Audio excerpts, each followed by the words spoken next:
매일 아침 책 읽기로 하루를 시작하는 행복 습관, 미라클 독서입니다. 오늘 함께 읽어볼 책은 알면서도 알지 못하는 것들, 김승호 지음, 권아리 그림, 스노우폭스에서 펴낸 책입니다. 돌아보면 나를 성공으로 이끈 행동들은 모두 평범한 것들이었다. 1987년 미국으로 건너가 어느 흑인 동네에서 슈퍼마켓을 시작한 청년 김승호. 막막한 생계는 어서 빨리 성공의 규칙을 찾으라며 매일 글을 몰아붙였다. 20여 년간 이불가게, 한국식품점, 지역신문사, 컴퓨터 조립회사, 주식선물거래소, 유기농 식품점 등 7차례나 사업을 시작했으나 끝은 뼈아픈 실패였다. 2016년 현재 김승호는 세계 1위의 도시락 회사 CEO다. 2005년 설립한 회사가 불과 10년 만에 직업수 4,500명, 연매출 3,500억 원에 이르는 큰 기업이 됐다. 그 역시 시간당 1,200만 원을 버는 슈퍼리치가 됐다. 지난 30년간 다양한 성공과 실패를 경험하면서 그는 과연 성공의 규칙을 찾았을까? 여전히 그에게는 알 수 없는 일이다. 누군가에게는 성공의 규칙이 누군가에게는 실패의 요인이 되는 것처럼 보인다. 그러나 성공한 기업인이 되니 여러 분야에서 성공한 사람들과 교류할 수 있게 되었고 또 그들이 성공하게 된 공통점을 발견할 수 있었다. 성공의 규칙까지는 아니더라도 성공의 지름길로 지침을 삼을 만한 것들이다. 이제 그는 가난한 이민자에서 슈퍼리치가 되기까지 온몸으로 터득한 세상의 경험과 생각의 변천을 이 책에 풀어놓는다. 오래오래 곱씹으며 생각해온 일과 삶, 그리고 사람에 대한 통찰을 이 시대의 성공 도전자들과 나누고자 한다. 편집인.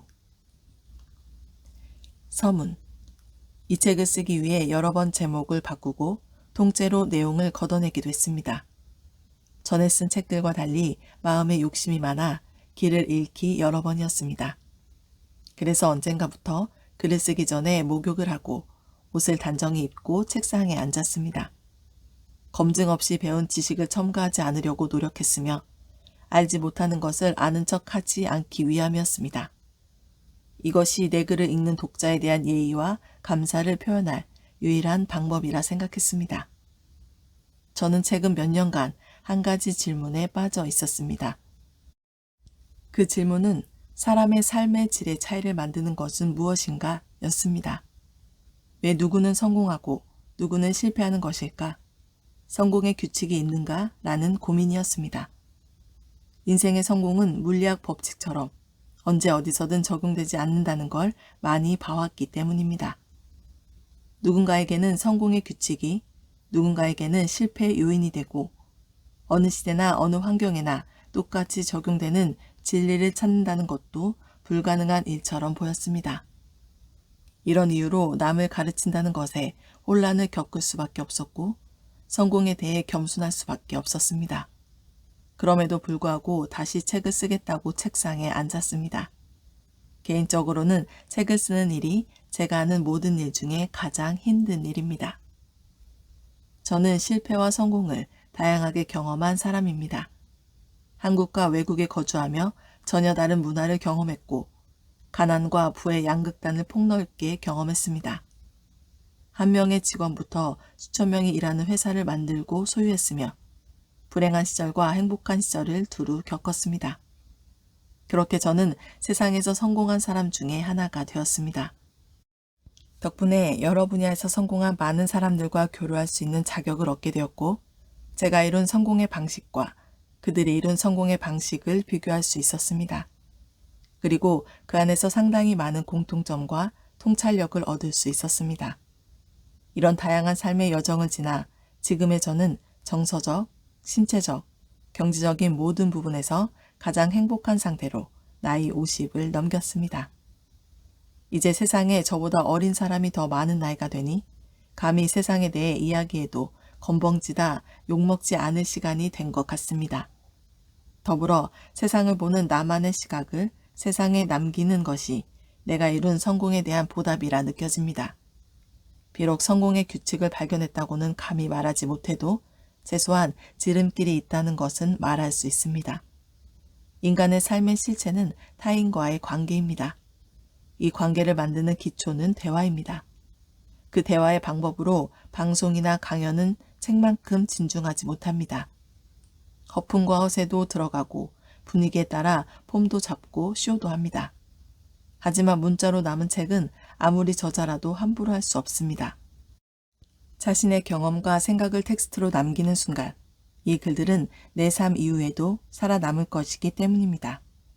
이렇게 문자로 경험을 나누는 것은 인간이 가진 가장 위대한 능력 중 하나입니다. 그렇기에 책은 어떤 대화 통로보다 진심을 표현하기 가장 좋은 도구입니다. 당연히 강연이나 방송보다 수십 배, 수백 배의 중압감을 느낍니다. 그러나 이런 중압감에도 책을 쓰는 이유는 이 책을 읽고 그날 저녁 인생이 바뀔 누군가 있다는 것을 믿기 때문입니다. 글이 주는 진실의 힘이 전달될 것을 알기 때문입니다. 비록 그런 사람이 단 한 명이라도 이 책에 기울인 시간과 열정은 하나도 아깝지 않습니다. 막상 책이 완성되고 난 뒤 느끼는 보람은 아이가 자라는 모습을 보며 낳던 날의 고통을 잊어버리는 산모와 같은 마음일 겁니다. 이제 이 책의 지난 삶을 살며 온몸으로 터득한 세상의 경험과 생각의 변천을 적어보려 합니다. 저의 지난 인생에서 일어난 기회와 사명을 공유하는 이 과정을 통해 독자 여러분의 행복과 성공에 도움이 되길 바랍니다. 그리고 나의 사랑하는 새 아들에게도 달리 따로 전할 유언이 필요 없게 되길 바랍니다. 이 책이 만들어지기까지 오랜 우정을 통해 내 인식의 경계를 넓혀주고 나를 가르쳐준 친구이자 선생인 유진구님과 내용의 조사를 위해 여러 도움을 준 김정현님과 김하영님, 그리고 디자이너 이창욱님, 마케팅의 조윤규님, 경영지원 김천유님, 편집장 민기범님, 교정교열편집 이미수님, 이가영님, 정세리님, 최지선님, 언론마케팅 담당 이연경님께 감사드립니다. 무엇보다 흐트러진 여러 글을 모아 아름다운 책으로 만들어준 서진님께 특별히 감사드립니다. 사장을 가르치는 사장 김승호. 1장 부를 이루는 길. 1. 행복은 돈으로 살 수 없는가? 돈으로 행복을 살 수 있는가에 대한 논의는 속물적이며 지극히 현실적이다. 돈이 많다고 행복한 것은 분명 아니다. 하지만 누구나 돈이 많았으면 하고 돈이 많은 사람조차 더 많은 돈을 얻으려고 하는 것을 보면 돈에 어떤 힘이 있다는 것을 부정할 수 없다. 부와 가난을 모두 경험한 입장에서 보면 돈이 상당 부분 행복을 살 수 있게 만드는 것은 사실이다. 모든 행복을 살 수 없을 뿐이지 대부분의 행복을 살 수 있다. 사람은 그 대부분의 행복을 유지하는 것도 힘들어 돈의 힘이 절실히 필요하고 돈으로 살 수 없는 행복에 대해선 나중에 해결하리라 기대하며 우선 돈부터 벌려고 한다. 결국 이 질문에 대한 대답은 둘 다 맞다. 나는 부자이면서 불행한 사람도 만나봤고 가난하면서 행복한 사람도 만나봤다. 가난이나 부는 행복의 기준이 분명 아니다. 그러나 돈의 가치를 이해하면서 행복의 방법을 터득한 사람에게는 돈이란 어마어마한 행복을 줄 수 있는 도구다. 돈은 나에게 나 스스로를 위해 사용할 수 있는 인생의 시간을 준다. 돈은 내가 건강할 수 있도록 지나친 노동에서 벗어나게 하고 적정한 영양과 휴식을 마련해준다. 돈은 가족 간의 재정적 문제로 인한 긴장 상태를 쉽게 해결함으로써 스트레스를 줄여준다. 많은 사람들이 돈으로 행복을 살 수 없다고 이야기하며 돈에 대한 욕망을 멈추라고 조언한다. 그 조언자 중에 실제로 막대한 부를 가졌던 사람은 극히 드물다. 사실 돈으로 행복을 살 수 없다는 말은 돈에 대한 잘못된 이해에 기초하고 있다. 돈이 얼마나 있으면 행복하느냐는 관점이 아니라 돈을 어떻게 사용하느냐에 대한 관점으로 바꿔야 맞는 질문이다. 스스로 만족할 줄 알고 사회와 이웃에 기여할 수 있는 현명한 삶을 배운 사람이라면 돈이 많을수록 행복해질 수 있다. 여전히 돈은 행복을 줄 수 없다고 말하는 사람들은 돈을 잘못 이해하고 잘못 사용해서 그럴 것이다. 물론 돈은 우리를 일반석에서 비즈니스석이나 1등석으로 옮겨주고 은박지 덮인 치킨 대신에 캐비어와 버섯 요리를 먹을 수 있게 해준다. 젊은 시절 정장을 입고 비행기를 탔다가 항공사 직원의 호의로 생전 처음 비즈니스석을 탄 적이 있다. 그 이후로 몇 년을 아무 불평 없이 타고 다니던 일반석이 힘들게 느껴진 적이 있다. 증가된 갈망은 인생의 소소한 행복을 느끼는 감각을 막아버린다. 그래서 더 고급을 찾고 안락함을 유지하려 하며 그다지 필요 없는 회원 등급 유지를 위해 불필요한 소비를 하기도 한다. 이런 측면으로 본다면 돈은 우리를 행복하게 만들기는커녕 오히려 불행하게 만드는 건 역시 사실이다. 실제로 벨기에 소재 리에주대 조르디 쿼트바흐 박사 연구팀은 과학 잡지 심리과학 8월호에 부는 우리에게 많은 재화를 소비할 수 있는 기회를 보장하지만 동시에 기쁨을 느낄 수 있는 감정을 감소시킨다는 연구를 게재한 적이 있다. 이 연구대로라면 돈으로 행복을 살 수 없다라는 다수가 공감하지만 증명되지 않은 일반적 통설을 뒷받침하는 결과로 보인다. 돈은 우리의 행복에 관한 갈망을 증대시키고 갈망은 중독성이 있으며 중독은 더 큰 중독을 불러일으키기에 언제나 위험하다. 돈이 점점 많아지면 새 차나 새 집이 주는 즐거움의 기간이 현격하게 짧아지는 것도 사실이다. 내가 생각하는 돈으로 행복을 사는 몇 가지 노하우를 공개하고 싶다. 일단 돈으로 무엇을 사고 싶다면 상품이나 물건보다 경험이나 지식을 사라. 모든 물건은 그것이 집이든 차든 고급 가방이든 소유한 지 얼마 되지 않아 매력을 잃기 마련이다. 별장이나 요트는 놀러가기 멀고 사용하기 번거로워 친구들이 이용하게 되며 가방은 1년만 지나도 중고처럼 보인다. 게다가 나보다 더 좋은 차, 더 좋은 집을 가진 사람을 만나면 자랑은 고사하고 창피해지기 마련이다. 할리우드 로데오 거리에 가면 모든 명품이 엄청난 가격에 팔리고 있다. 세상에 비싸다는 것들은 모두 이곳에 모인 듯하다. 그런데 이런 물건이 삶에 꼭 필요한 것은 아니다. 오히려 필요하지 않은 무엇을 살 수 있다는 것을 자랑하기 위해 비싸게 책정된 상품일 뿐이다. 반면 캘리포니아 하늘의 색깔이나 날씨는 공짜지만 더없이 아름답고 따뜻하다. 캘리포니아에서 가장 값진 것은 공짜이고 없어도 사는데 전혀 지장이 없는 로데오 거리의 상품은 가장 비싸다. 나는 비행기 요금에 많은 돈을 쓴다. 부모님의 오랜 친구분들을 초대해 모셔오거나 조카나 친구들을 초대해 여행하는 일은 그랜드 피아노를 사거나 스포츠카를 사는 것보다 재미있고 보람있다. 이러한 경험이나 감정은 물질적 만족보다 깊은 행복을 준다. 필리핀에서 사온 물건들은 뭐였는지 기억도 없지만 세부의 푸른 바다와 그에 어울리는 하늘색, 그리고 해변 의자에 비스듬히 기대어 아무 생각 없이 바라보던 곳에서 동네 아이들이 바다로 뛰어들던 모습은 잊히지 않는다.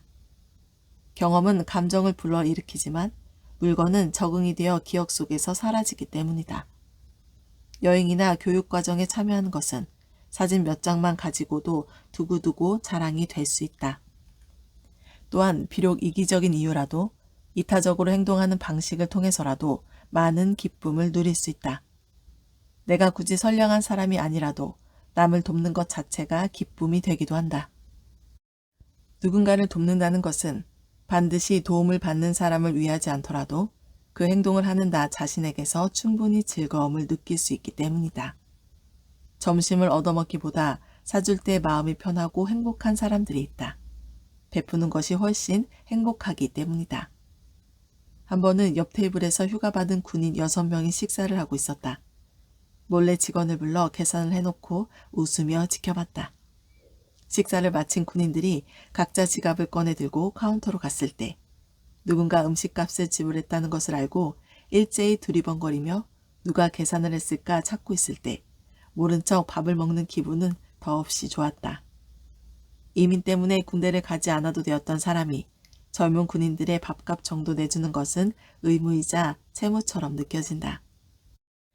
돈이 있더라도 이 둘 다 갚을 방법이 없지만 누군가에게 인색해 보이지 않으려 냈던 많은 밥값보다 훨씬 가치 있고 행복했다. 인간은 사회적 관계를 통해 다른 사람과의 관계를 좋게 만들면 행복해진다.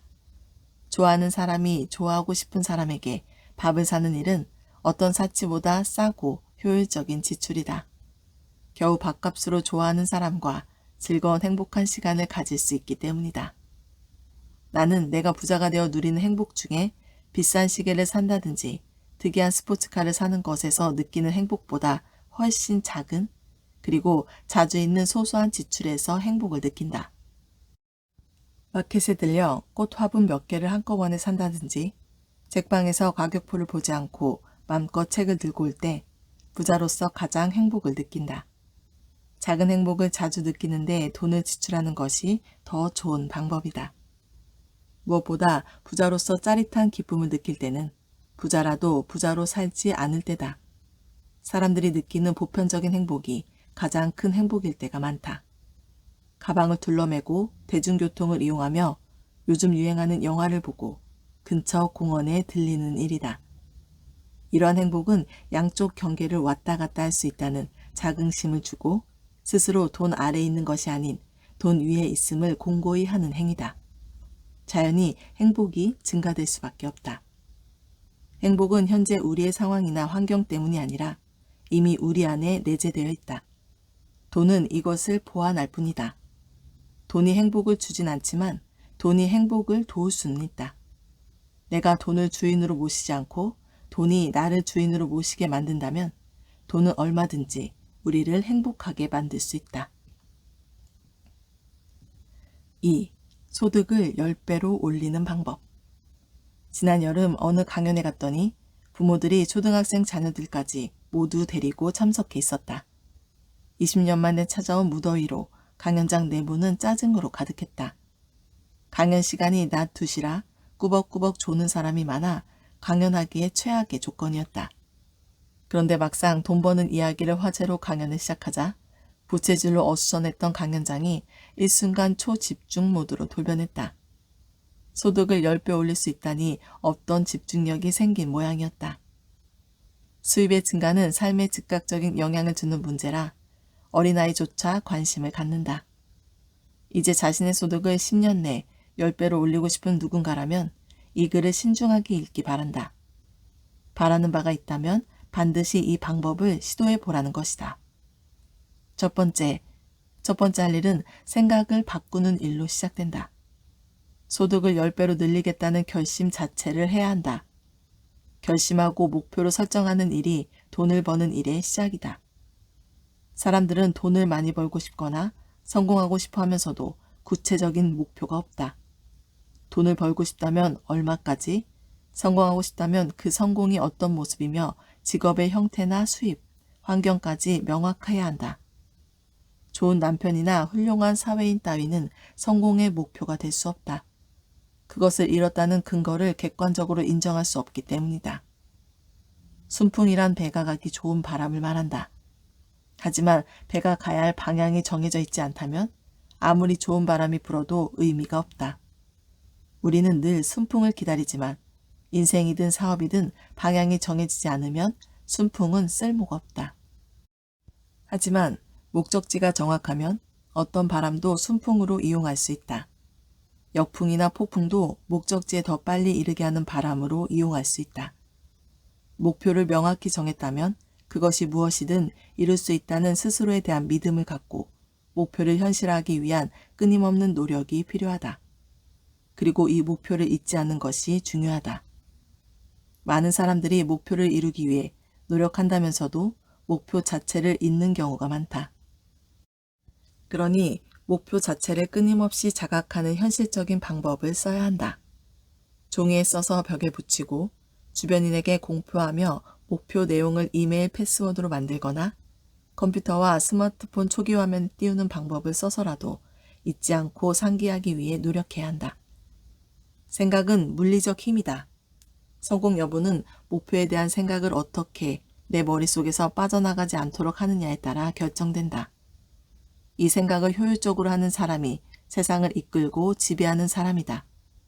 이런 내용의 글을 진지하게 읽고 있다면 그 이유만으로 당신은 성공의 근본적 씨앗을 가진 사람이라고 말할 수 있다.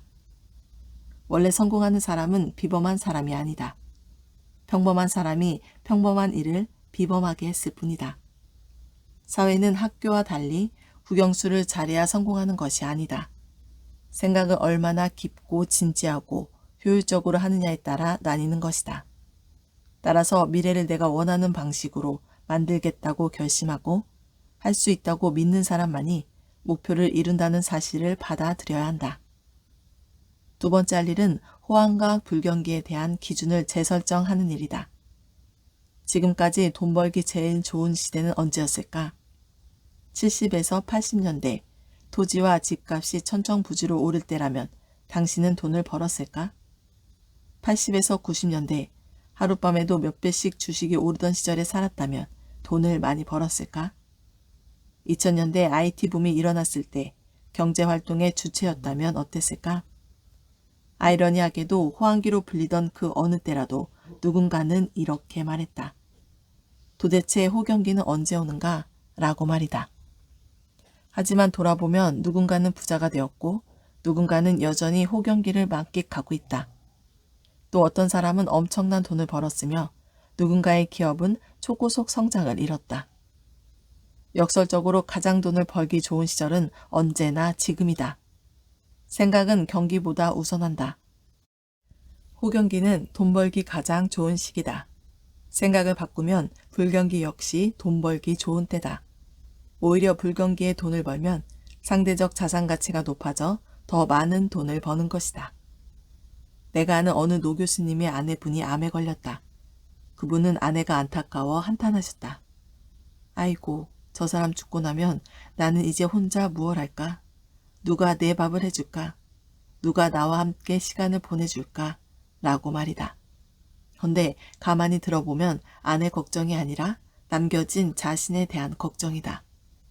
내가 아는 목사 친구도 병에 걸렸다. 그러자 장로들을 부르고 다른 목사들을 불러 안수 기도를 받았다. 기도는 하나님이 이 병에서 당신을 일으켜 세우리라는 것을 믿습니다. 라는 말로 끝났다. 성직자조차 자기 먼저 챙기는 마음이 본성이다. 결국 이 세상에서 가장 중요한 것은 자기 자신이다. 경우에 따라서는 가장 이타적인 선의의 행동도 자신을 위한 것이 많다. 기부를 하면 신문에 이름이 나길 바라고 봉사활동을 하고 명패를 받아오는 일같이 말이다. 자식을 대신해서 죽을 수 있는 사람은 많다. 하지만 자신이 하기 귀찮은 심부름 정도를 시키지 않는 부모는 없다. 자신을 먼저 아끼기에 하찮은 일쯤에는 내 목숨보다 귀한 자식을 시키는 게 사람이다. 분명 자신을 중요하게 여기고 사랑하는 건 자연스러운 일이다. 하지만 한 발 더 나아가 이렇게나 대단히 중요한 자신을 좀 더 자랑스럽게 만들도록 권하고 싶다. 스스로 자랑스러운 것이 아니라 남들도 나를 자랑스럽게 생각하는 사람으로 말이다. 누구나 자신이 사랑하는 사람이 더 건강하고 경제적으로 여유롭고 어디서나 존경받는 사람이기를 바란다. 마찬가지다. 내가 가장 사랑하는 나 역시 그런 사람이 되어야 한다. 여기서 세 번째 할 일이다. 나는 내가 생각하는 사람이 분명 될 수 있다는 믿음, 그리고 나 자신에 대한 사랑, 이 두 가지 가치를 깊게 내 안에 받아들여야만 한다. 이 두 가지를 받아들이면 운명이 바뀌기 시작한다. 자신에 대한 자긍심이 자신을 불러일으키는 것이다. 또한 내가 얼마나 중요하고 고귀한 사람인가를 인지하는 순간 다른 사람 역시 그렇다는 것을 알게 된다. 그러면 자신의 격을 높이기 위해 좋은 목표를 갖게 된다. 더불어 다른 사람을 존중하기에 선의의 의도를 가진 일들을 좋아하게 된다. 내 성공을 바라는 사람이 많을수록 나는 성공할 것이고 내 말을 믿어주는 사람이 많아질수록 나는 성공할 것이다. 당신이 자신감 가득하고 밝고 긍정적이면 주변 사람도 당신에게 밝고 긍정적인 태도를 보여줄 것이다. 인간관계는 물론이고 모든 사업관계도 감정의 결정이다. 지극히 논리적인 결정조차 실상은 감정적 결정을 정당하기 위한 확인일 뿐이다. 그렇다. 논리는 사람을 설득하지 못한다. 말문을 막을 뿐이다. 그러니 기운이 좋고 긍정적이며 밝은 사람에겐 사업도 운도 사람도 따라 붙는다. 나는 출입국 신고서에 나의 직업을 기업가라고 적는다. 나는 기업가다. 내 기업의 대표, 즉 사장이다. 마찬가지로 자신을 위해 일하는 모든 사람은 사장이다. 그렇다면 직장을 다니는 사람의 경우는 다를까? 생각해보라. 직장에서 누구를 위해 일하는가? 그들도 결국 나 자신을 위해 일하는 것 아닌가? 사업을 소유하거나 경영을 해도 구조 내에 갑을 관계가 있고 정부를 통한 관리 감독을 받는다. 직장에 고용돼 일을 해도 상사가 있고 그에게 관리 감독을 받는다. 동일한 구조다. 결국 우리는 모두 자기 자신을 위해 일하는 자기라는 회사의 사장이다. 한 회사 대표는 자기 기업의 서비스나 상품을 시장에 제공해 수익을 발생시키고 직원으로 일하면 자신의 재능과 시간을 고용주에게 제공해 수익을 만드는 것뿐이다. 지금 어떤 직함으로 불리던 우리 모두는 사장이다. 디즈니 만화영화 벅스 라이프에 이런 대사가 나온다. 지도자의 첫 번째 규칙을 모르는가? 모든 것이 너의 책임이다. 모든 것은 너의 책임이다. 한 번 더 반복한다. 모든 것은 너의 책임이다. 사장이 된다는 것은 회사의 모든 일에 책임을 진다는 의미다. 불경기도 사장의 책임이다. 불경기에 잘 될 비즈니스를 선정하지 않았거나 불경기에 대비하지 않았기 때문이다. 직원이 횡령을 해도 자기 책임이다. 횡령할 수 있는 구조를 방치했기 때문이다. 직원들끼리 싸워도 자기 책임이다. 그런 사람을 뽑았고 영역을 분명히 하지 않았기 때문이다. 자본이 모자라도 자기 책임이다. 자본 관리에 미숙했거나 자기 입보보다 더 큰 물고기를 삼키려 했기 때문이다. 직원으로 일하는 사장들도 마찬가지다. 내 급여가 오르지 않은 것은 내 책임이다. 사장에게 내가 무엇을 잘하고 있는지 보여주지 않았기 때문이다. 인색한 사장을 만나 고생하는 것도 자기 잘못이다. 그 회사를 살리고 죽일 능력을 보여주면 아무리 인색한 고용주도 벌벌 떨기 마련이다. 그렇다. 자신이 내 인생의 사장이라고 인지하는 순간 자신의 문제로 남을 탓하지 않게 된다. 변명도 하지 말아야 한다. 마음에 들지 않는 회사나 사장에 대한 불평할 필요도 없다. 뭔가 마음에 들지 않는다면 사장인 여러분 자신이 직접 그 문제를 해결해야 한다. 무엇이든 달성하고 싶은 목표가 있으면 자신 스스로 달성하는 것이다. 아무도 내 문제를 해결해 줄 사람은 없다. 어느 날 갑자기 내가 재벌 2세가 되는 일 따위는 일어나지 않는다. 동쪽에서 기인이 나타나지도 않는다. 모든 일은 내가 직접 해결해야 한다. 사실 많은 사람들이 성공한 사람은 나와 다를 것으로 생각한다. 때때로 나 역시 일반 사람과 다를 것으로 생각하는 사람을 보곤 했다. 하지만 나는 불과 12년 전까지 40도가 넘는 텍사스 땡볕에서 에어컨도 나오지 않는 시보레 박스 트럭에 한쪽 팔을 태워가며 사과를 실어 나르던 이민자에 불과했다. 내가 아는 수많은 자수성가한 사람들 역시 별반 다를 것 없는 사람들이다. 다른 점이 있다면 효과적으로 성공하는 방법을 알고 있다는 것이다. 단순히 성공하고 싶다는 소망만 품은 것이 아니라 구체적 목표와 함께 이룰 수 있다는 자기 자신에 대한 믿음을 품고 죽기 살기로 노력한 사람들일 뿐이다. 성공도 기술이다. 성공하지 못하는 사람은 성공하지 못할 이유를 가지고 핑계를 준비하고 있다. 너무 작은 목표에 만족하거나 쉽게 포기한다. 건강 문제, 학교, 불경기, 나이, 성별, 가족 문제를 들먹이며 핑계를 준비해 놓는다. 내 탓이 아니라 남이나 사회 탓으로 자신의 초라함을 가리려 하지만 이 세상에 성공하지 못할 이유란 없다. 유일한 이유라면 그것은 그의 마음일 뿐이다. 마음을 바꾸면 모든 일이 바뀌기 시작한다. 자기 자신을 믿는 순간 세상은 우리를 위해 일어난다. 무언가 배울 시간이 없다면 집에서 책을 읽으면 된다. 회계학이 궁금하면 회계학 책을 20권 정도 읽어보라. 물리학 역시 그렇게 해보라. 나는 엑셀도 코렐드로우도 하물며 농사도 그렇게 배웠다. 성공하고 싶다면 닮고 싶은 그 사람을 찾아가 물어라. 나보다 뭔가 잘한 사람이 있으면 만나자고 부탁하고 찾아가라. 선배면 더 좋고 후배라도 부끄럼 없이 배워야 한다. 성공 비결이 뭡니까? 라고 물어보라. 놀랍게도 거의 대부분 기꺼이 자신의 이야기를 들려줄 것이다. 묻기만 해도 지름길을 알려줄 텐데 지도를 들고 동서남북을 찾으며 세상을 사는 사람이 너무 많다. 이제 여러분이 내일부터 새로운 소망을 가지고 그 결심을 이루기 위해 도전한다면 결과는 두 가지뿐이다. 성공하거나 실패하는 것이다. 성공하면 그 길로 계속 가면 된다. 만약 실패해도 좀 더 현명한 사람이 되어 다시 도전하면 된다. 손해볼 것은 아무것도 없다. 성공했거나 더 현명해졌을 뿐이다. 단지 행동하지 않을 때만 손해가 있을 뿐이다. 지금 즉시 목표를 정하고 행동으로 옮기기 바란다. 오늘 하지 않는 사람은 앞으로도 하지 않을 가능성이 90%다. 즉시 해야 한다. 총각 내 야채 가게를 운영하는 이영석 대표는 즉시, 반드시, 될 때까지 라는 문구를 셔츠에 박아서 입고 다닌다. 즉시 실행하는 사람이 모두 성공하는 것은 아니지만 성공하는 사람치고 즉시 행하지 않은 사람은 없다. 그리고 습관이 되어야 한다. 이런 습관은 10년에 걸쳐 이룰 성공을 단 3년으로 단축시킬 수도 있다. 또 다른 제자 중에 조스 떡볶이와 바르다 김 선생을 운영하는 나상균 대표는 바르다 김 선생을 런칭할 당시 그 김밥집이 어떻게 생겼는지를 하나하나 상상해 그림으로 그려보기까지 했다. 햇빛의 질감과 직원들의 대화 소리, 참기름 냄새, 분주하며 행복한 고객들까지 하나하나 세세하게 상상했다고 한다. 나 역시 2005년도 여름 휴스턴에서 첫 번째 스노우폭스 매장을 오픈하던 그날 저녁 미국 지도를 펼쳐놓고 형광펜으로 점 300개를 찍었다. 미국의 대형 도시마다 점을 찍었다.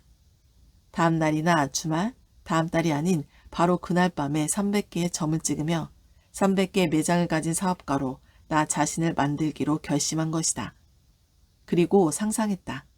점포가 300개면 어떤 계약 내용이 있어야 할 것이며 본사는 어떻게 생겼고 유니폼과 메뉴의 포장 모양, 더불어 내가 어떤 태도로 사업을 해야 할지 세세히 상상했다. 그리고 미국 전체를 먹기로 생각했다. 나는 과일 하나를 따러 미국에 온 사람이 아니라 나무 전체를 뽑을 작정을 하고 미국에 온 사람이었기 때문이다. 나는 생존하기 위해 사업을 하는 것뿐만이 아니라 내 인생의 자유를 얻기 위해서 사업을 하기로 작정했다. 나의 삶은 나의 생각에 의해 만들어지는 것. 바로 이 점이 인류 역사상 가장 위대한 발견일 것이다. 위대한 현인들이 남긴 생각에 대한 표현에도 그 점은 나타나 있다. 그렇다. 호아킨의 말대로 생각은 공짜다. 다행히도 이 세상에 정말 고귀한 것은 대부분 공짜다. 행복하고 돈 많은 성공한 사람 대부분은 자신이 원하는 것을 어떻게 하면 얻을 수 있는지 생각하는 데 주로 시간을 쓴다. 실제로 내가 만나본 많은 이들이 그랬다. 지금보다 더 많이 벌 수 있는 방법이나 가족의 건강 또는 자신이 원하는 건물, 사업체, 권력에 대해 거침없이 이야기하며 그것을 이룰 방법을 찾고 있는 것을 확인할 수 있었다. 오늘 미라클 독서는 여기까지 읽도록 하겠습니다. 오늘도 감사합니다.